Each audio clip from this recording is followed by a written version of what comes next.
Is game fundamentally about breaking out of poor habits? No, Good question. not for me. I like it. I like your question. I have Sorry, a, Ross, I have, you go ahead. yeah, I have a completely different take. Look, for me, game is seduction, and seduction is about creating. I always tell my students, stop thinking about the behaviors you want. How do I go in for the kiss? How do I get her to come back to my place? How do I get her to go out with me? How do I approach? No. Think of what states of consciousness, what states of emotion do you want her to be in? How do I get her to become fascinated with me? How do I get her to feel a deep connection with me? How do I get her to feel aroused? How do I get her to feel, if I don't take action on this, it's going to go away? And I say this, if you are not using the power of language and the power of suggestion in your toolkit, in your arsenal, you're leaving a lot of power behind you. You're leaving it on the table. I can do extraordinary things. My last girlfriend, I just broke up with her, was 29. I'm 65. I didn't do it. I don't do it in my looks. You can see there's not a lot of money on display here, but you can do a hell of a lot with language. Can I give you an example? Yeah, go for it. So most guys, they'd start a conversation. They'd say, what do you like to do for fun?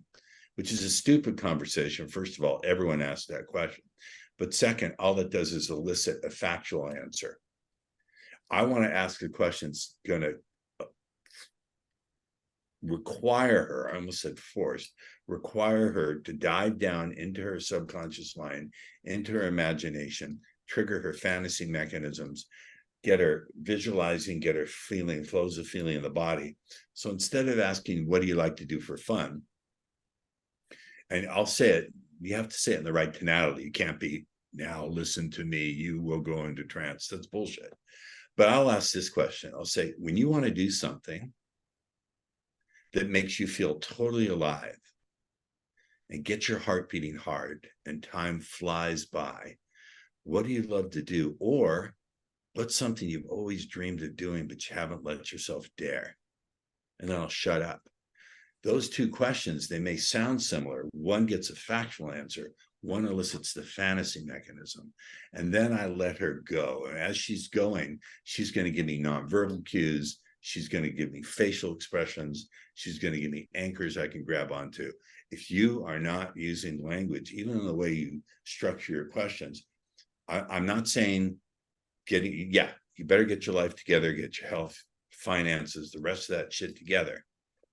And if you're not exquisitely good at using language to communicate to the subconscious, the unconscious mind, you're just leaving a lot of power on the table. I just wanted to give you that one little brief, or just a simpler example, even simpler example. Instead of saying, how did you get started as a personal trainer? I'd ask, wow, what does it take to be good at what you do? That requires her to dive deep down and begin to think of her values and her motivations for doing it. I don't say, why do you do it? I said, what does it take to be good at what you do? And then when she tells me, I'll develop the answer. I'll say, really, what's your favorite part of that? Not an interrogation. I'm not interrogating her. You have to listen to my tone. So that's just all I want to put out on the table. That for me, it really is about, number one, how you show up, but number two, thinking what states of consciousness, what flows of emotion in her body do I want her to feel? Now, I teach these language patterns to do it. They've been exaggerated, and people have said, oh, you're teaching hypnosis. And my response is, well, everything that's powerful has a hypnotic element to it. I'm not making someone go to sleep, and while they're asleep, molesting them. But I'm saying I'm communicating in a way that's evoking subconscious or unconscious responses. That's a huge part of what speed seduction is about. And I'm saying if you leave it off the table, you're missing a lot of power. That's my only contribution to this whole discussion. That's great.